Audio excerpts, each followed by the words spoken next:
ॐ शुक्लाम्बरधरं विष्णुं शशिवर्णं चतुर्भुजं प्रसन्नवदनं ध्यायेत् सर्वविघ्नोपशान्तये सरस्वति नमस्तुभ्यं वरदे कामरूपिणि विद्यारम्भं करिष्यामि सिद्धिर्भवतु मे सदा गुरुर्ब्रह्मा गुरुर्विष्णु गुरुर्देवो महेश्वरः गुरुः साक्षात् परब्रह्म तस्मै श्रीगुरवे नमः.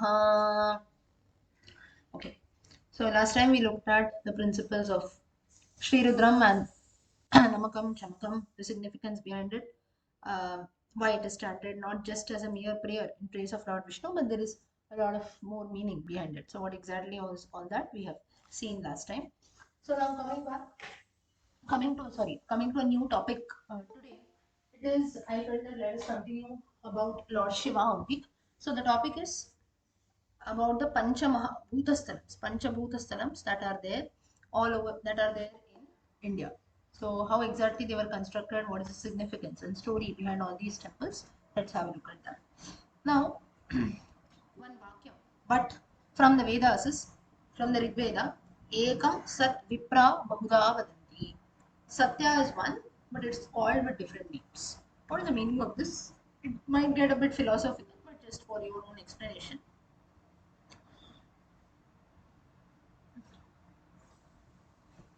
You have two images in front of you. Lord Shiva, goddess. There can be many. It can be Vishnu, it can be Brahma, or it can be maybe a religious leader, anyone. All of them are one and the same, right? One and the same in the sense, now when I say God, there are different forms of God, be it Vishnu, be it Brahma, be it Shiva, and so on.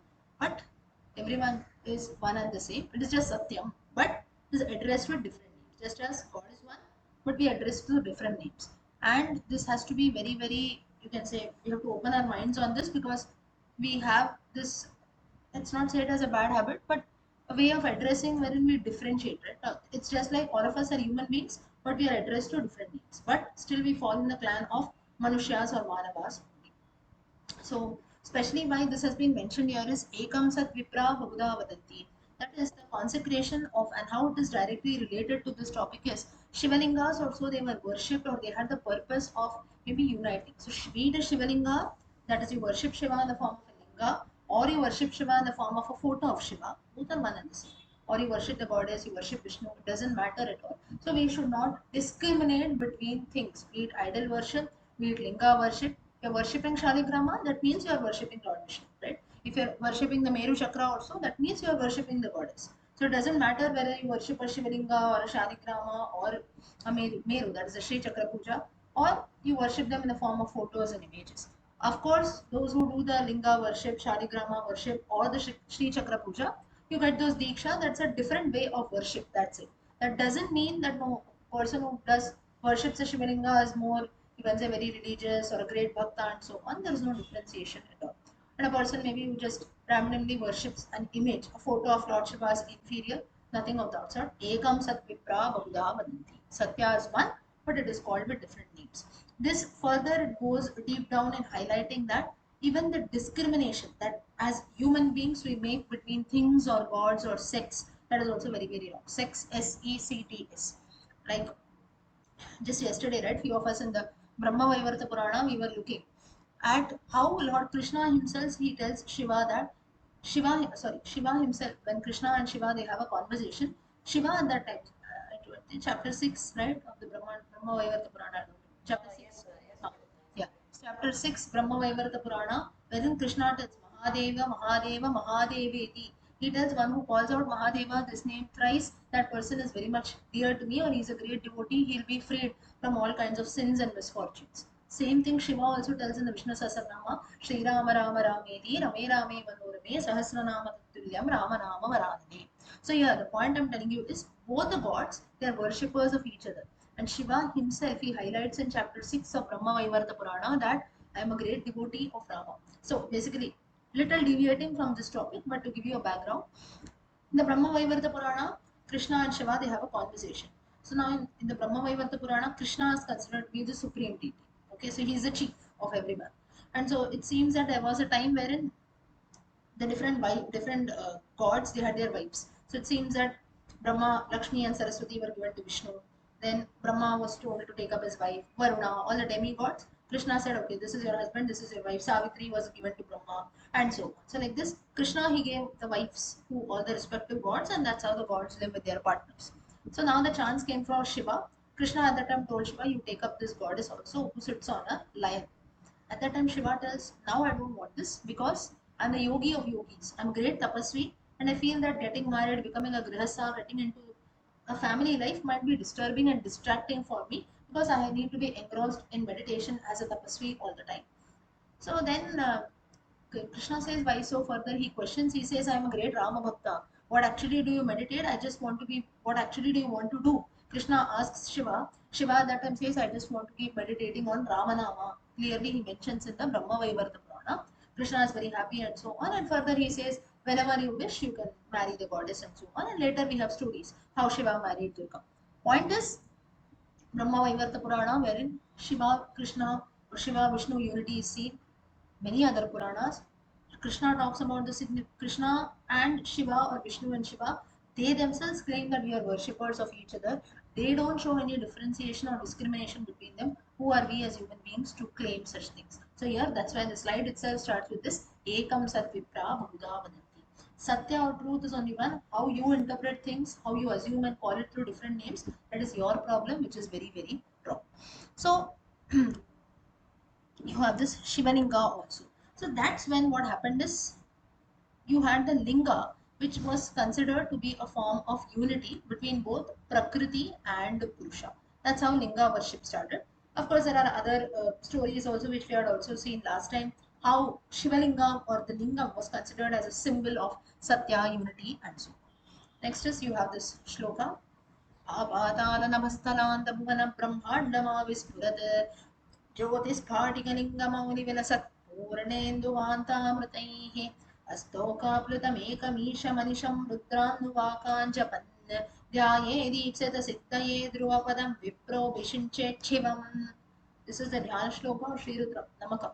Let's see in this last time. Wherein, what exactly is a Shivalinga? Shivalinga is a representation of Satya or the ultimate truth, ultimate reality, supreme. The Shivalinga is like you can say a symbol of that.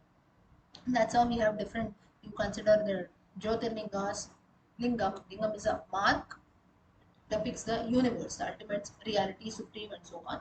That's how we have the 12 Jyotirlingas, the Panchabhuta Stalas, wherein Shivalinga is worshipped. Or in any temple, if you go in Bharat Desha, if you see, whenever you have to worship Shiva, you will always have the Shivalinga only, which is considered as a symbol of worship. So, from where it has started, what is the story behind it? Because Lingam is considered to be a mark or a sign of the universe or ultimate reality.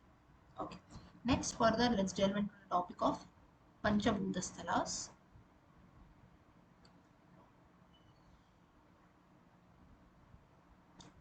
Now, Panchabhuta Sthalas, mainly you have lot of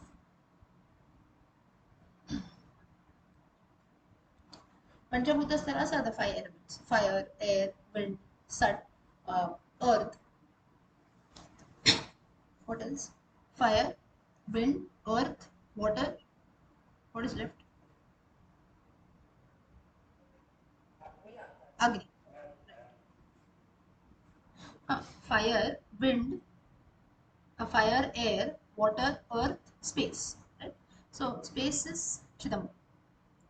So like this, you have the five Panchabhuta Sthalas. Jambukeshwara temple. Jambukeshwara temple is also called the Jalalingam, wherein this linga, this Shivalinga was formed through water. So you have Jambukeshwara Linga, Jambukeshwara, another name for Lord Shiva, and the goddess. Goddess Parvati here is called Goddess Akhilandeshwari.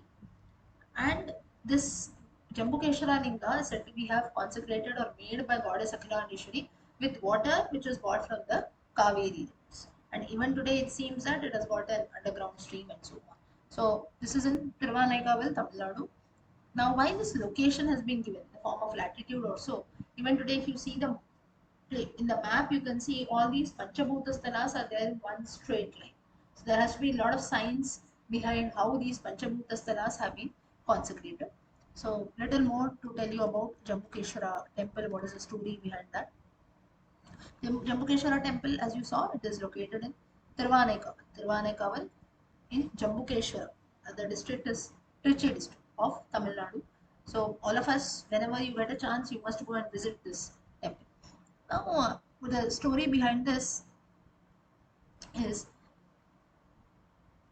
once it seems that Goddess Parvati and Shiva, they were just spending, you can say, good moments with each other, intimate moments. That time Parvati just she mocked Shiva and said that what is this? Always you go, you're just in meditation, you're living in Kailasa, a full day you're just engrossed in meditation, tapasya, this, that. What is the use of all this thing? It's okay, you say that it is for the betterment of the world, but so I don't think it is anything like that. You see people on earth, they are nicely enjoying things, and here you are doing the sitting tapasya. So that way she was just mocking in a very playful way. So at that time, Shiva, he wanted her to know the essence behind it. And she tells that you go down to earth now from Kailasa, you do penance. And at that time, Parvati, she goes down and she comes to earth as per the wish of the Lord. She takes the form of goddess Akhilandeshwari. She finds herself in a Jambu forest, that is in this Tirvaneka when she comes down, and she starts with her penance. She starts with the tapasya, and then she makes a river through her powers. Sorry, she makes a lingam through her powers with water, using the waters from the river Kaveri. And under the tree. Under a tree, she makes it and she starts her worship. There was also a sage who comes there whose name was Jambu. So he guides her how you can start the worship of the Shivalinga and so on. That's how Parvati, goddess Akhilandeshwari, starts the worship of the lingam. This lingam is also called water lingam or Apu lingam. Apu represents water, so Apu lingam. And finally, there Shiva at last gave her darshana. She did a lot of penance, tapasya, and finally Shiva he taught goddess Akhilandeshwari Shivajnana. Shivajnana is nothing but the ultimate knowledge of the supreme or reality. And it seems that Akhilandeshwari she took you can say lessons the Shivajnana facing east direction. So Shiva stood facing the west, she should face in the east. So opposite each other, both of them stood, and that's how the learning, or you can say that's how knowledge was important.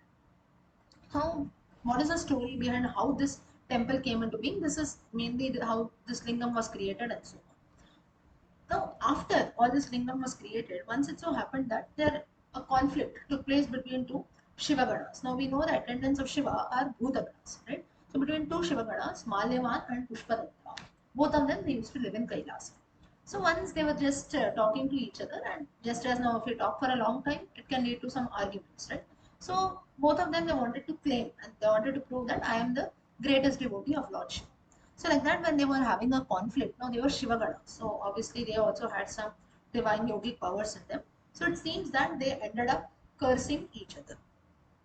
And in the curse, what happened is Malyavan he cursed Pushpadanta that you will be born as an elephant. And on the other hand, Pushpadanta he cursed Malyavan that you will be born as a spider. So thus an elephant and spider they were born. And now what used to happen, both of them they came down to this temple, to this place, Tirvaneka, and both of them started worshipping Lord Shiva. Now what happened is, now how the elephant used to worship Lord Shiva is, it used to fill water from the Kaveri river in its trunk and every day it used to come and do Abhisheka to the Shivalinga. At that time what used to happen is, now this was a way of worship that the elephant followed. Now what will the spider do? Spider, it very nicely it creates a web around the Shivalinga so that no dust, dry leaves, none of that comes and falls on the Shivalinga. And it also prevents direct sunlight and other things from coming. So basically it protects the Shivalinga from all kinds of dangers.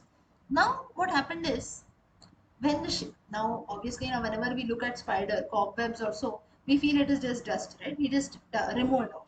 So the same thing the elephant also saw this web and it felt that it is just some dust on the shivalingam. It just poured water and entire web was destroyed. Now it cleaned the entire lingam by clearing all the cobwebs that were made by the spider. Spider was looking at all this and every day this used to happen. The spider will make the cobweb around the lingam. The elephant used to think it is dust. It used to pour water. It used to do abhisheka. It used to go back. Spider was seeing this, and one fine day it got very angry. It said, "Every day I am showing my devotion by making a web around the Shivalingam, and this elephant is coming, pouring water and breaking my web." So what happens is, one day when the elephant was, as usual, pouring water, that is doing abhisheka on the Shivalingam, spider entered its trunk and bit the trunk of the elephant. And now spider bites, if you see, at times it can be very dangerous, it can lead to death. So the same thing happened with the elephant died after the spider bite. Now what happens is at this time Shiva he saw this conflict and he felt very angry, that very sad, not angry as such, he felt very sad for his devotees. He felt for my sake Just to prove their devotion towards me, both of my devotees, both these Bhutaganas are cursing each other, they bit each other, it's leading to the death of people, so now I should surely intervene. So he comes there and he removes both of them from their curse. And as an elephant worshipped Shiva here, that's how you have Tiruvane. Tiruvane Kaval. Ane is elephant in Tamil. So that's how this place gets this forest. Tiru is something which is holy. Ane is elephant. Ka. Ka represents forest. As we say, Kadu. Forest, Kadu. Tiruvane Kadu or Tiruvane Kaval. So Tiruvane Kovil, Tiruvane Kaval, Tiruvane Ka, these are all different names. So in colloquial, in the speaking language, the language has been transformed. So this is how this place gets this name. Now it seems that how the spider, what happened is it had committed a sin, right, by killing the elephant. So in its next birth, what happened is the spider was born as a Chola king. Now the Cholas, Pandyas, they were ruling in the southern region of Bharata. So he was born as Chola king. Now why Chola king? Because and the name of does anyone know the name of the Chola king? The name of the king? Ah, name of the king. The spider was born. Ah, Kochankad. Correct, correct. Kochankad. Yes. Right. Correct. Yeah. So the name of the king was Kochengannam is one reference or Kochengod Chola. So Kochengod Chola, that is Kochenkannan meaning Kannan is eyes. Kochen is like reddish color. So it seems that he was built in such. Now why he had red eyes? Because when his mother, when the spider, he was reborn in his next birth as a king. Now, especially what happens is when the labor days are near, when the delivery is about to take place, it's not in our hands, right? Though the doctor he tells some approximate date, but it's not that the child will be born on that day only. It can take place even before or even after. So it so happened that on the day when the delivery of this king was about to take place, it was not an auspicious muhurta. So it seems that the mother, but she was in extreme labor, the child could come out anytime. So, and in those times, if you see, you didn't have hospitals also, it used to be home deliveries. So the woman, she did not want to give birth to this child in an inauspicious muhurta. So what she did is, she tied herself upside down. So in that, what happened is, the blood, so if you stand straight, the child will fall down, right? So instead of that, she tied herself up and down. So all the blood flow that was there, it came up in an upwards direction. That's how the eyes of the child turned out to be red, and that's how he got this name Kochenko. So very very interesting aspect. And through this, there are different like it is told that that's why labor and such things we should never look at an auspicious muhurta, inauspicious muhurta, such things. When the labor time has come, you have to give birth to the child. Otherwise, we end up even losing the child who's there. This is one reference. Second reference to this is this is one more reason why you have energy that is there, it should always flow upwards in our body. Energy should always flow upwards. That's why we eat something, it goes inside our stomach, and then from the stomach it comes upwards and to all the parts of the body, right? So energy levels should always move upwards, it should not go downwards. This is the reason why only there are two exceptions for this. One is during the pregnancy, that is during the labor days, the flow of energy is downward because the child has to be given birth, so that will be downwards. That's the reason a lot of strain and stress should not be made, and that's why even women are prevented from going to high energy places. That's why even pregnant women should rather not go to places, temples also, where the high positive energy levels are there, because when we go to such places, energy levels are high. Whereas at that time during pregnancy, that is extreme labor days, the last months also, our energy levels, the flow of energy is downward. So there's actually a clash that takes place.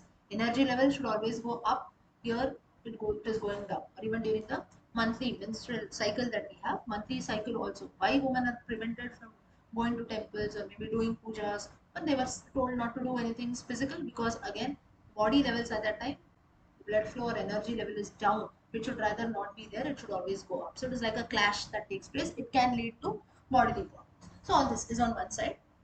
So here the same, so that's why we have some things which we follow till date. There is a reason behind that. So the flow of energy that is there in one's body, if you see chakra study, those who know about a bit about chakras, Mooladhara chakra, Agnya chakra, Swadhisthana chakra, and so on, right from the stomach, from the Nabhi portion, it goes to the top head part, right?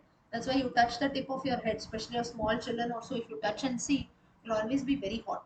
Very hot is you can actually feel the warmth there. That's why head is a very sensitive part of our body, right? So that is how the energy flow should take place. When we talk about samadhi also, when does, to give you a very simple example, how does life go? When a person dies, what exactly happens? Breath stops, right? We know only this.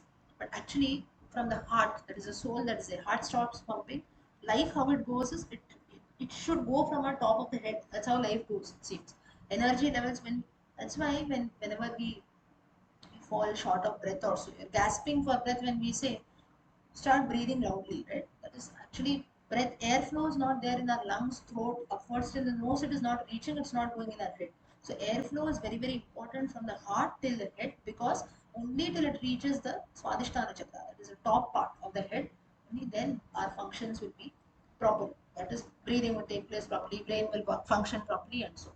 So even when life goes up, also it's not that only heart stops pumping. Actually, life passes out from the heart. It should go up, up, up from the Swadhisthana chakra. That's how life goes up. So coming back, so these are all different topics that are told regarding the flow of energy, how energy levels are there in our body, and so on. But this mother, as she was there, she did not want her child to be born at an inauspicious muhurta. That's why she ties herself upside down. Outflow of energy. That's how blood gets collected in the eyes of the skin. He gets his name Pachankandan or Pachangot Chola. That is a red-eyed king.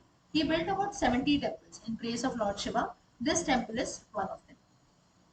And all this is mentioned in the, I think, the 4000 Divya Prabandham. In that you have this text. This is a part of Sangam literature, Tamil literature. And but what happened is he remembered his enmity that he had with the elephant.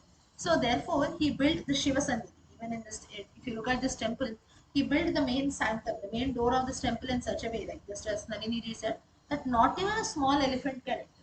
You see, in most of the temples, especially in South India, if you go, you have the elephant seva, right? Elephants enter the temple. You have the temple processions and so on.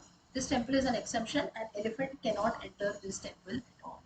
So it is only about, I think, 4 to 5 feet height. Also. Just see if a picture is available. I can maybe show you.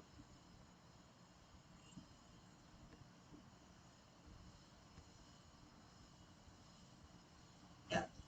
If you can see this, a very small place. An elephant cannot enter this place at all. It's a very, very, in this maybe it seems little big, but it's not even this much. It's quite low.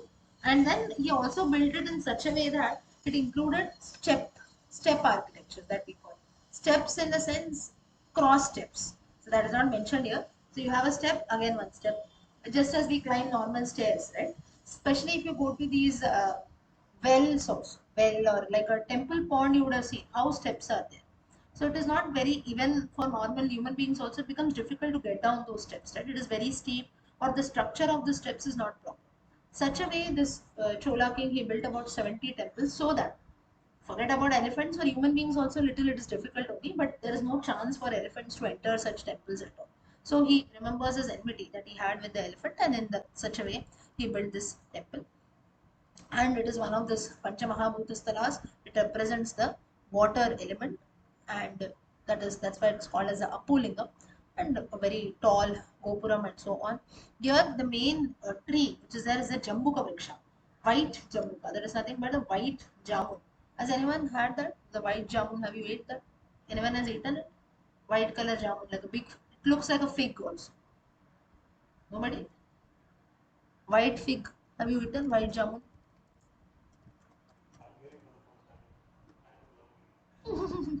I'll show you a picture, maybe you can relate. This is the white jump. Have you at least seen this? Nobody has seen it. What do you call it? Yeah, I don't. So this is that white jamun, and inside the Jambukeshwara temple, you have this fig, mainly this white jambu tree. That's how you have this name also as Jambukeshwara. So this is that white jamun that you have, a white fig. I think it looks like a fig. Uh, I don't. I think it is quite available, at least in Mumbai, Maharashtra. We can see it, but I don't know how many of us. Not that red color, yeah, as you can see in the picture, right? On a personal level, I didn't like it. Hardly I've eaten it once or twice, but then like a normal, even if you see even the jamun that is there, the normal, the purple color thing that we have, Normal jamun, that is also a little not that good. Not that good in the sense it depends on the taste, right? That grapes or things like that, or even orange. So sour fruits, it depends. If it is sweet, you like it. If it is sour, then we'll not even look at that. So something related to that, the same family. So you have this white jambu tree, which is there inside this temple. You also have Nandi, all other devatas, navagrahas, and so on. Here you also have, basically I will also show you a picture of the idol. You have your Shiva, you have your Shiva who is worshipped with Parvati. She is to the left of this linga. She was the one who has created this linga. And you have the elephant and the spider also, who are worshipping this temple. Let me see, there is a picture I will show you how. Usually you will get it in many instances.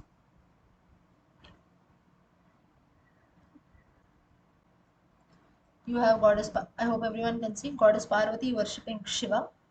Here you have, this is the Jambu sage. I told you Jambu sage who's sitting under the Jambu tree. You have the elephant who's here.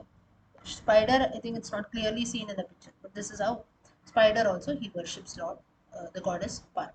So this is the significance of Jambukeshwara temple. Okay.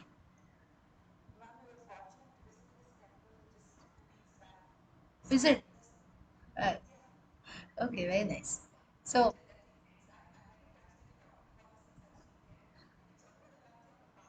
hmm, yeah. I think you have shared a picture, right? I'll share it on the group. Great. Yeah, yeah. So you must, yeah, all of us, you must visit this temple whenever you get a chance. And when you visit this temple, you have to remember two things. One is you have to remember me because I told you all these things.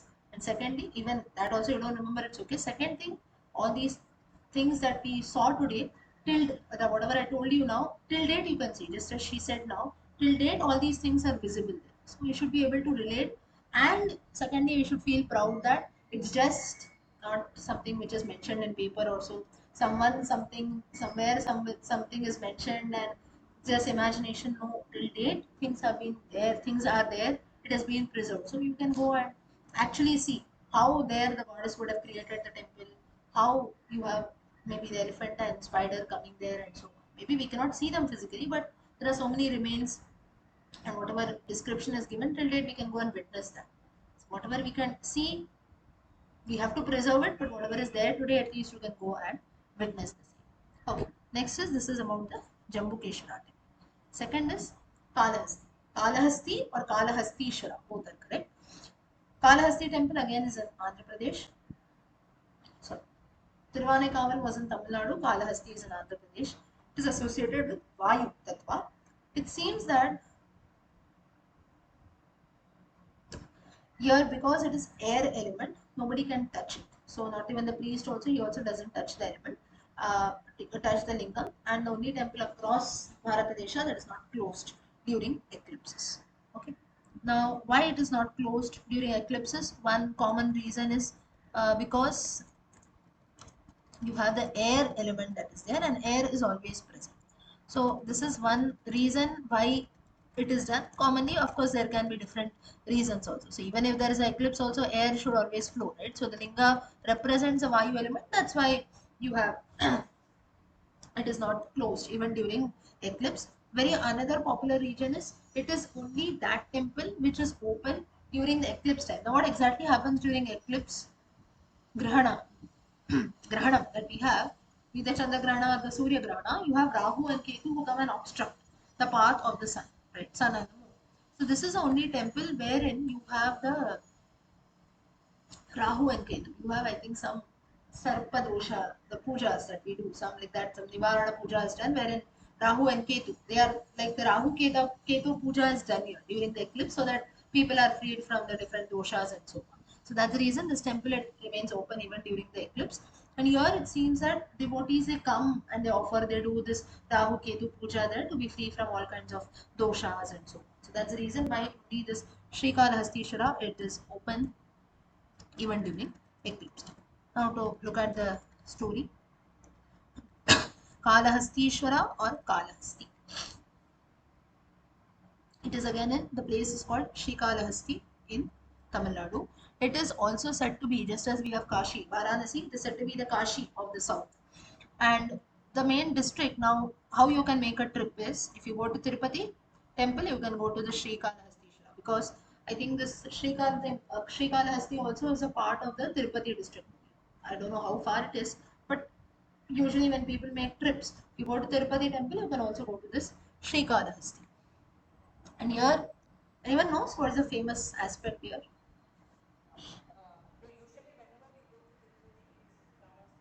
Hmm, correct. What is a famous event that has happened here? I'll tell you still. Kannappa Nayanar. Kannappa Nayanar was the person who actually gave away his eyes here. Okay. Yes.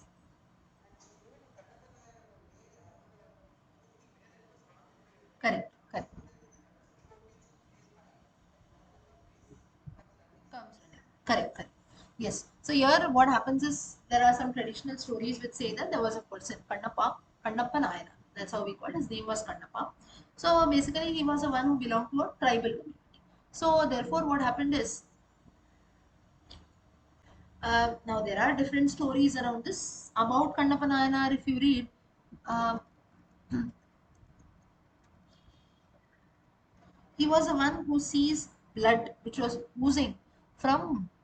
Now you have something called the Nayanar community. Just as we have the Alvar, similarly you have Nayanars. So as per the tradition that goes, Kannappa, he was actually originally he was a hunter. So for them, maybe offering meat and things like that. For tribe, not, we cannot say as a tribal, as a hunter basically originally. So for them, offering such things is also quite common, like meat and other stuff. So once it so happened that he saw that there was some blood oozing out from the Shivalinga. So at that time, what happens is, he cut off his own eye with his arrow. He takes his own eyes and he offers it. That is, he keeps it on the Shivalinga so that blood will stop oozing. And before he could pluck out the second eye, also Lord Shiva comes there, he intervenes, and that's how he is regarded as one of the 63 Nayanars. Nayanars are nothing but holy Shiva saints who are there.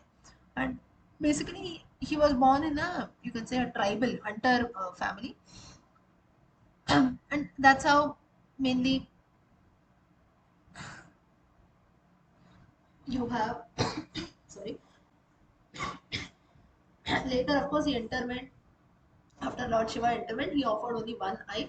His other eye was stopped, and he is regarded as one among the 63 Nayanas. But there is a story behind Kannappa Nayanar also. If you go through his story, now here you must note one thing before we get into the story.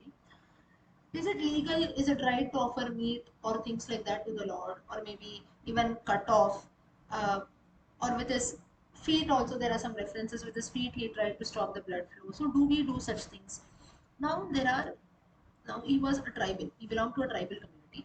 So, but tribals or maybe people who consume this non-veg food or so, I'm not in favor of them, but then it is like, if now if you're for generations or for forefathers together, if someone is doing something in your family, maybe if you yourself know that it is wrong or you feel no, I should not do it, you can stop it at a personal level. But we cannot go and end up telling everyone, no, no, no, this is wrong, you know this, you know that. We cannot do that. And for tribals, it is like for them the only source is they hunt animals. They maybe sell it or they eat it, whatever it is, to fill their stomach, right? So for them it is very common. And meat or animals, things like this is common for them, and they will, and you use the same things as even for worship, because that's the same thing that they see around them. So here there are many, I am telling you this is, there are many people who will pinpoint such things. So maybe in certain temples, even today if you go to some those Buddhist temple structures or so, you have things like chocolates and such things that are offered as Naivedam, right? So some people will oppose, how come you offer this? See, we cannot go and poke at someone else's way of worship and so on, or even early man for that matter. Let's not talk about any tribals or people from other communities. Early man also, what he did, how he behaved, we never know, because things were different around. Whatever they saw around themselves, that's the same thing that they used for worship. So therefore, we should not rather pinpoint at others and say what you are doing is wrong. Now today we have the resources, we know what is correct, what is wrong, what is available to us, so we can follow the same thing. We must not just make controversies out of this. And there are people who do this. That's why I'm highlighting. So how come you do that? How come? If we go about fighting and correcting others, we end up not, you stop our own ways of doing. right? So coming to the coming back, Kannapa was one of those Nayanars wherein he used to offer worship, and this was a place. This Kalahasti temple is a place wherein he offered worship to Lord Shiva. And one more story is once when Arjuna he was meditating on Lord Shiva in order to get the Pashupatastra. At that time, in order to test him, Shiva he enters that forest as an animal, and Shiva.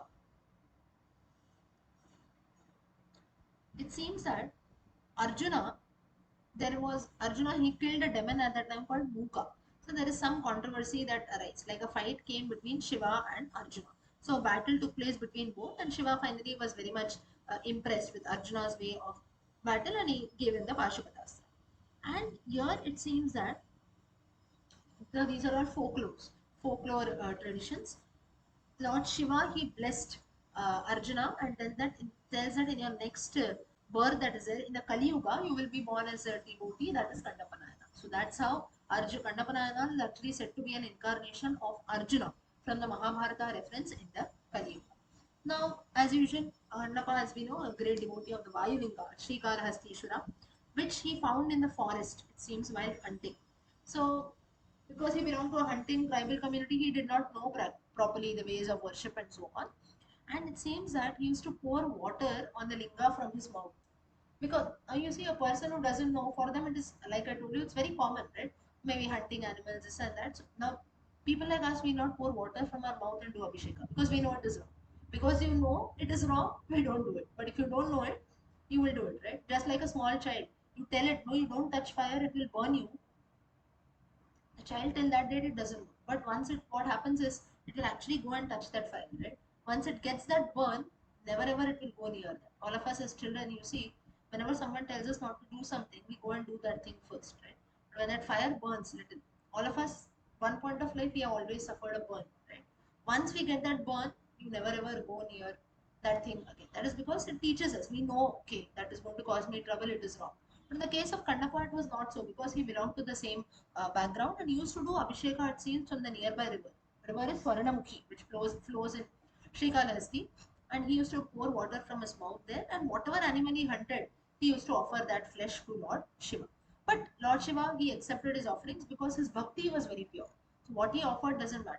Again, this doesn't mean that can I offer flesh, can I offer water also. There are fools who question such things. So we have to be careful on that. Today we have the discrimination power. We know what is right, what is wrong. So we need not be like this. Kannapa, he belonged to that background. He did not know that what he was doing was actually not acceptable. But he was very pure at heart. His devotion was true. So once it so happened that Lord Shiva, he wanted to test the devotion of Kannapa. So it seems that the temple, that was a Srikalahasti temple, there out of, you can say, storm like situation, everything started falling and so on. And all the priests, they all ran away from here and there, and that's when only Kannapa stayed. And he covered the linga, it seems, with his body to prevent it from any kind of damage. And from there onwards, he was named as Dhiran, as we say in Tamil language, meaning a very strong one. So that's how he gets his name as Dhiran. Further, about Kannapa, then one due to the storm-like situation, all different structures, this that of the temple had started breaking. So because of that, what happened is one eye, that is the Shivalinga, started burning. Eyes of the Shivalinga, blood was oozing as if tears are coming. And Kannapa felt that Lord Shiva's eyes, they have been injured. So what he did is he plucked his one eye with an arrow and placed it. This stopped the bleeding of the linga. But what happened is, while this bleeding stopped, the other eye of the Shivalinga also started bleeding. So just as he was about to remove the other eye also, Lord Shiva comes there and says that. So what happened in this instance, there is again a beautiful thing. Now, before Kandapanayana, he wanted to pluck out his other eye also, he thought, if I remove my other eye, I'll become totally blind, right? First eye has already been offered. Second eye also, if I remove, I'll become blind. So if I become blind, I will not know where to place the eye on the Shivalinga.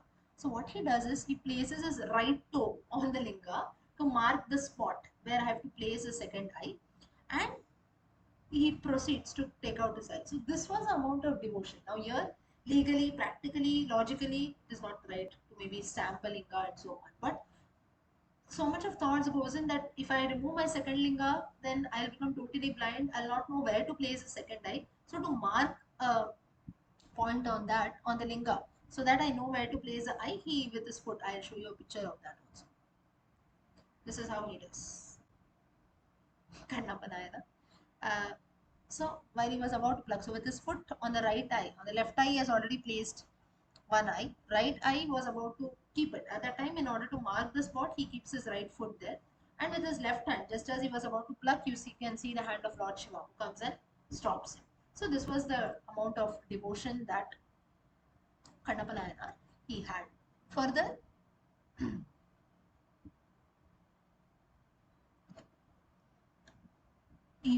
he didn't pluck his own eyes, and Lord Shiva, with his grace, he restored back both his eyes, and that's how he's referred. He was also given the, you can say, the title of an Nayanar. He's one of the 63 Nayanars. And finally, what happened is Kannappa, he merged into this lingam only with Shiva and he attained moksha. So this is the story of Kannappa Nayanar, how he worshipped Shiva.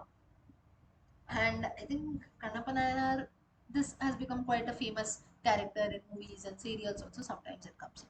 Now, coming back to the temple, mainly it is quite near from Tirupati temple. If you see, I think hardly 40 kilometers or so. It's famous for the Vayu Lingam, one of the Pancha Mahabhuta Sthanams. It is also regarded as the Kailasa of the south, Dakshina Kailasam, Kashi of the south, Dakshina Kashi, also called as the Rahu Ketu Kshetra because this place is known to free all the doshas that are caused by Rahu and Ketu. You have a lot of contributions done by the Vijayanagara and the Chola kings for the administration part, the structural building, architectural part, and so on. Now that this one story is of Kannappa Nayanar, but why this actually became a Vayulingam, for that there is another legend. So it seems that once here wind god Vayu, he performed, you can say, thousands of years of penance on Lord Shiva. At that time, the Shivalinga was made of karpura, that is camphor. So, pleased with Vayu's devotion, Shiva came in front of him and told him that you can ask me three boons. So, Vayu was blessed. He has a first boon that I want to be present everywhere. That's why we have air that is present everywhere. And he said that I want to be an integral part of every being. That's why we have something called Vayus, right? Air is there inside every part of our body. Correct. When I'm speaking, also air is gushing out of my mouth. Nostrils, we have air. We have different airs in our inside, gases, right? We have something called gases in our body. It is nothing but air. So here actually Vayu had asked this boon that I should be a part of everyone or every living being who's there. I should be in the form of gases or air that is there. That's why even now also if you see, if you touch your body parts like your hands and legs, it's not hard, right? You can actually press them. That is because there is some air space or airtight containers. Why we say airtight? There is actually little air in that, right? So these are all different significance that is there because Vayu has asked this boon that he should be present among all the things that are there. He should be an integral part of everything. That's why especially in Ayurveda Shastram, you have this Vayu dosham, Pitta dosham, and so on. This is this. That is, we have these gastric problems or acidity problems. That is because there is no proper functioning. Vayu is not present properly. So, Vayu should be an integral part. It should be taken care of in all the human beings. Further, here, the third boon that he got is the Linga Vayu that worship, which now Vayu was worshipping Lord Shiva, right? He did penance. So the linga that he was worshipping came to be known as Vayu Linga. So that's how. Earlier it was a camphor lingam. Later it came to be known as Vayu Linga. This is one story. There is another legend wherein again Shiva's consort Parvati. Parvati, she was cursed by Shiva that you give up your divine form, you assume a human form. At Sri Kalahasti, goddess Parvati is said to have meditated on Lord Shiva. Lord Shiva, he was pleased with her devotion. He gave her a heavenly body, and it seems that the form which she had before, she became more divine. She looked more beautiful, more heavenly. And here, Parvati also is worshipped here along with Jnanambika. I think her name is Jnanambika or Jnana Prasunambika. That is the name. Jnana Prasunambika is the name of the goddess. Just as we had Akhilandeshwari in the Jambukeshwara temple, here the goddess is Jnana Prasunambika. Further, now, how all this happened is basically Jnana Prasunambika or Jnana Kala was her name. She actually had a form of a ghost, it seems, before she got the divine form. She prayed at Sri Kalahasti for close to 15-20 years. Then she chanted the Bhairava mantra, Kala Bhairava mantra. She gave back, she got back her original form, she gave up her ghost form. And here there are many other like Chandra and so on, moon god, who is also freed from their different curses. That's why this Sri Kalahasti has got a lot of significance. Here, another significance is about sage Markandeya. Out of the Ashtachiranjeevis, Sapta Chiranjeevis plus one is Ashta. Ashta, that is Markandeya or Markandeya Purana. So Markandeya also, he was, Shiva appeared before him, taught him. He was a guru of Markandeya. He taught him different things. Then it seems that here there is one more thing, Vayu, wind god, and Adishesha. They also, once they had a conflict, saying that who is more superior? Is it Vayu or is it Adishesha? So at that time, what happened is Adishesha, he went around Mount Kailasa, it seems, in order to prove his superiority.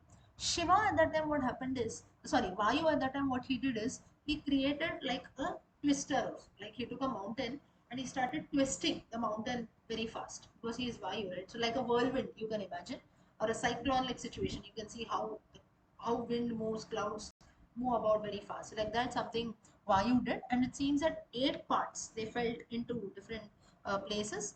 That's how you have Tiruchiramalai, Srikalahasti, and like this, there are eight places wherein you have Shiva temples, or you can say holy, sacred places. So these are all different stories, different legends talking about this place of Srikalahasti. Then, as usual, Cholas and the Vijayanagara temple, I told they have contributed a lot. It is the linga that is there, it is made of white stone. It faces the south direction. Temple faces the south direction, but the main sanctum is facing west. And you also have Lord Ganesha, Mahalakshmi idols which are there. And there are also smaller shrines for Lord Subramanya, Goddess Annapurneshwari. And here, this temple is a place where a lot of Nayanars are Shaivite saints. They have said to have come here and sung a lot of songs. Even today in Sangam literature, you have a lot of Tamil songs in praise of Lord Shiva. That many of them have been composed in this Srikalahastishwara temple. And this place, it seems, it was also worshipped by Arjuna from the Pandava, that is from the Mahabharata reference, by Brahma, and by Kannapa. Like this, we have different uh, people who have different devotees who have worshipped in this temple. And you also have Sundara Nayanar, different Nayanars also. In their works, Sundara Nayanar, I don't know if all of you know about him, about his literatures, Sambandha Nayanar, and so on. It's all a part of Sangam literature. In their literary works also, you have mention of this Sri Kalahastishwara temple. So this is the next Panchabhutasthana, the second temple. Okay, could everyone follow?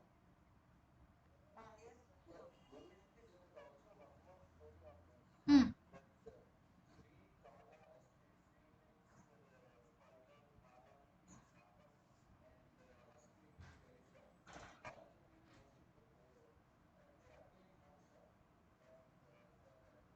Correct. Yes, yes.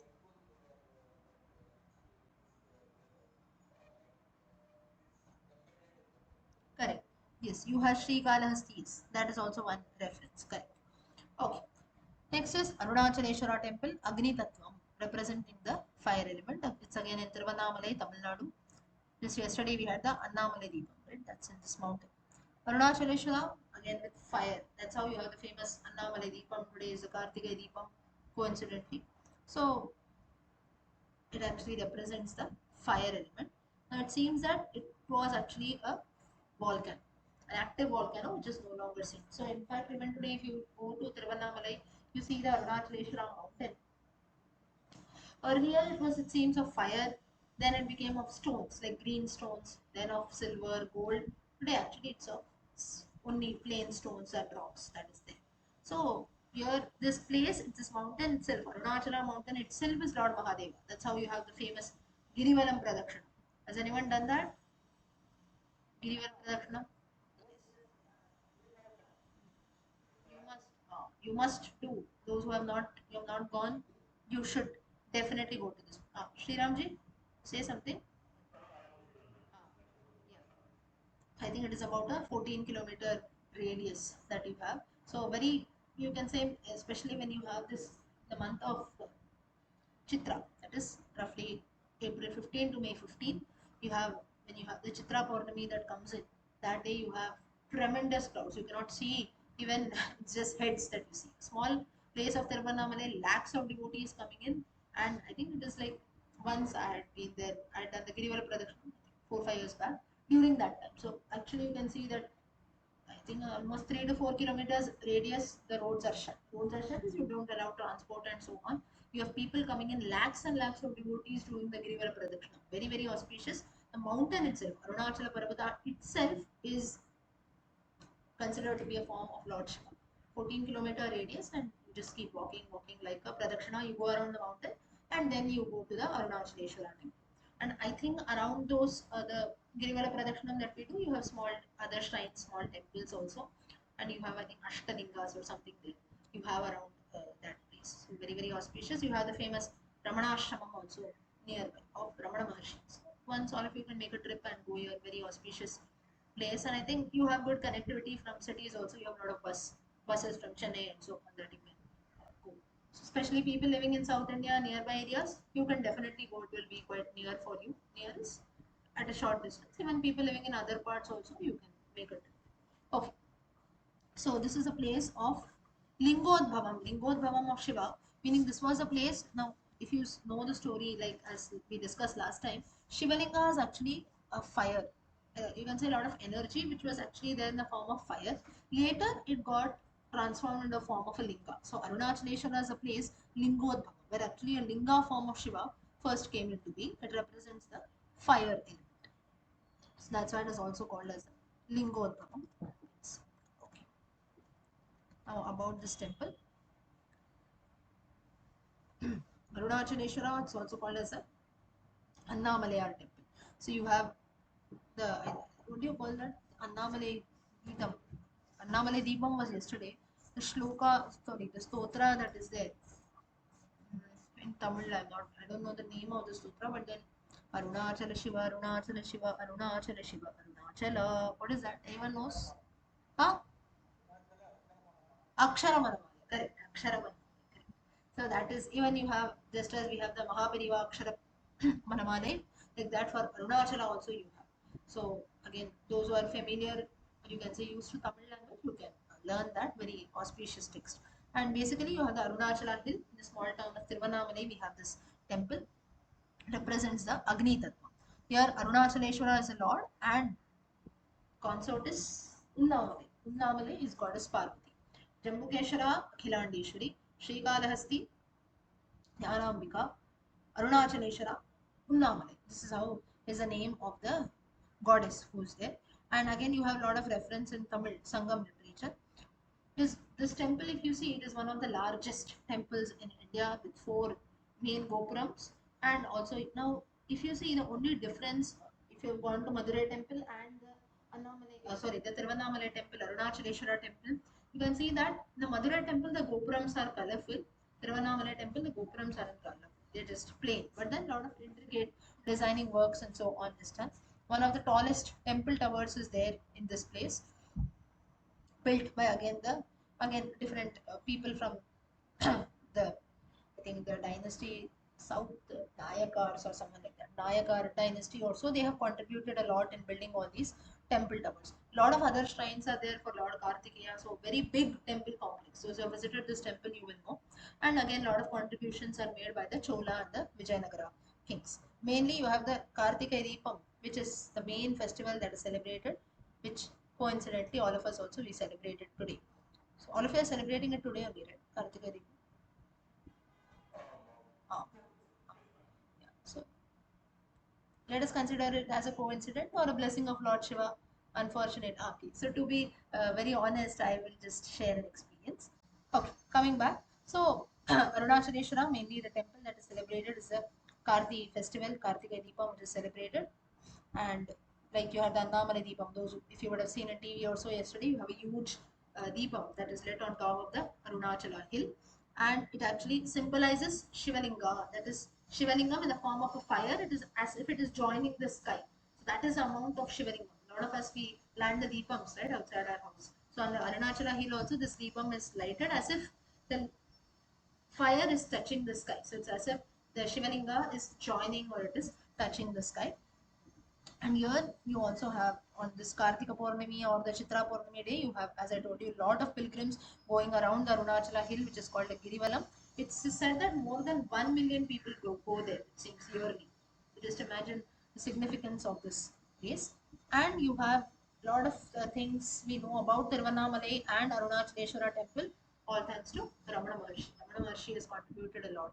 Ramana Ashrama, if you go, very serene place, and through his different works like Upadesha Saram and so on, Kaltrurajnaya Prapnuyat Bhavam and so on, it starts Upadesha Saram.